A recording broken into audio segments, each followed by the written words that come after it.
All right, let's get right into it. For basically our entire lives, we've been taught that aging is just inevitable, right? The clock ticks forward, and that's the end of the story. But what if that clock isn't telling the whole truth? We're going to dive into the absolutely exploding field of longevity science, where the entire script is being flipped. Scientists are starting to see aging less as a fact of life and more like a condition, something we might actually be able to treat. And that really is the question at the heart of all this. When you think about your age, are you just thinking about the number of candles on your birthday cake? Or is it something deeper? Something that maybe, just maybe, we can actually change? And this is where it gets really interesting. You've got two different ages. Your chronological age, how many trips you've made around the sun, that's set in stone. But your biological age, the actual functional state of your cells and your organs, well, that turns out to be a completely different story. And science is starting to show us that it's a story we can help rewrite. Now, to figure out how to solve aging, you first have to understand what it is. For a long time, the main scientific model was something called the hallmarks of aging. It was this huge landmark paper that basically listed everything that goes wrong in our bodies on a molecular level. It's super detailed, but it's got a pretty big flaw. And this analogy just nails it. The old model is basically a laundry list of problems. It tells you what breaks down in the body, but it doesn't tell you why. There's no hierarchy, no sense of a chain reaction. It doesn't show you the first domino that falls and knocks everything else over. So let's look at a much better way to think about this. A new model that takes that static list of problems and turns it into a dynamic, interconnected system. I want you to picture 3 gears, okay? All turning each other in a really clear sequence of cause and effect. Okay, so here's how these gears work. The first one, the upstream gear, is where it all begins. We're talking tiny, invisible molecular screw-ups, like damage to our DNA. Now that gear starts to turn the second intermediate gear. This is how your cells respond to that damage, things you've probably heard of, like chronic inflammation or those so-called zombie cells. And then finally, that second gear turns the third, downstream gear. And this is the stuff we actually see and feel as aging: organ dysfunction, frailty, disease. So here's the big takeaway. For decades, almost all of modern medicine has been focused on fixing that last gear, treating the symptoms, after the heart disease or the diabetes shows up. But true longevity science, it's about getting ahead of the problem. The goal is to jam up those first 2 years, to fix the root cause before it ever snowballs into a full-blown disease. Now, what's really fascinating, and maybe a little scary, is that these gears don't just turn at a steady pace. They actually speed up. I mean, why does it seem like aging accelerates as we get older? Well, it's because these systems don't fail in a vacuum. They talk to each other, and they create this vicious, self-reinforcing feedback loop. Okay, let's walk through this, because it is so wild. It all starts with our telomeres, those little protective caps on our chromosomes, getting shorter every time a cell divides. When they get too short, the cell freaks out and hits an emergency panic button called P53. This stops it from turning into a cancer cell, which is good, but here's the catch. That same panic button accidentally shuts down the cell's power plants, the mitochondria. And when those power plants break down, they start spewing out all this pollution, oxidative stress. And guess what that pollution does? It damages our DNA, which makes our telomeres shorten even faster. And boom, there it is, the death spiral. And this isn't just some abstract science happening in a lab. This gives us a real physical reason why managing stress is so important. Things like chronic inflammation or just being stressed out all the time, it's like you're physically holding down that P53 panic button 24/7, just speeding up the damage to your own DNA.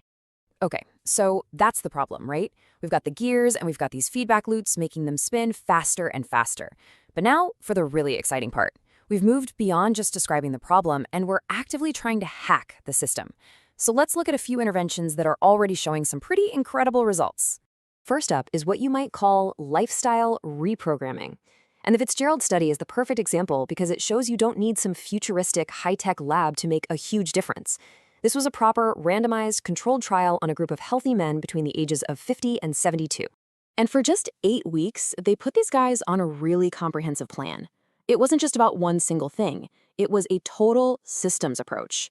A very specific diet, sure, but also things like optimizing their sleep, daily exercise, and even relaxation exercises.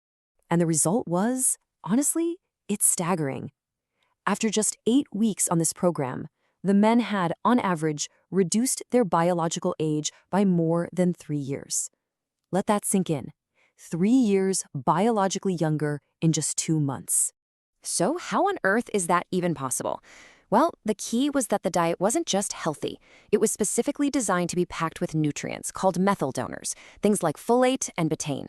Think of these as the raw materials your body needs to properly tell your genes when to turn on and off. In other words, they were giving the body the fuel it needed to directly repair that first upstream gear. Okay, next up, let's look at something that's kind of a step between lifestyle and full-on medicine. It's a supplement called Alpha-Ketoglutarate, or AKG. This is a super important molecule our cells use to make energy, but our natural levels drop off a cliff as we get older. So, a study looked at people who were taking an AKG supplement for around 7 months. The results here were even more jaw-dropping, an average drop in biological age of 8 years. Now I know what you're thinking. A number that big sounds almost too good to be true. And that's why the context here is absolutely critical. This is not some magic youth pill. It's better to think of it as a system repairer. The most telling part of the study was that the people who were biologically older to start with got the biggest benefit. It's like adding a crucial fuel additive to a sputtering engine. You know, if your engine's already running perfectly, it's not going to do much. But if it's already struggling, restoring that lost component can have a massive effect. All right, now we're going to cross the line into what you might call clinical engineering. And this is where it really starts to sound like science fiction. There was a trial at the Buck Institute testing something called therapeutic plasma exchange. They literally, and I mean literally, remove a person's blood plasma, replace it with a substitute, and essentially wash your blood. And this is just a brilliant example of targeting a specific gear. By washing the blood, this procedure physically gets rid of all those inflammatory signals being pumped out by the zombie cells. It directly breaks that vicious feedback loop. It's jamming the intermediate gear. And the result was a merely 3-year drop in biological age. Now, as amazing as these interventions are, they're all pointing towards something much, much bigger. The final frontier here isn't just about finding a new pill or a new procedure. It's about fundamentally changing the entire way we think about health and medicine itself. If you think about it, our system right now is really built around sick care. We wait for that downstream gear to cause problems, we wait for the heart disease, for the cancer, and then we rush in to treat the symptoms. The future that longevity science is trying to build is actual healthcare. It's about treating the upstream root causes of aging long before those symptoms ever get a chance to show up. And that brings us to something called the TAME trial. It's a huge, landmark study.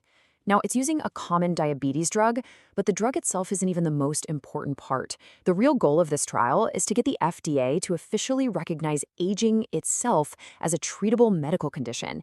And if that happens, it could completely unlock a new economic model for preventative medicine.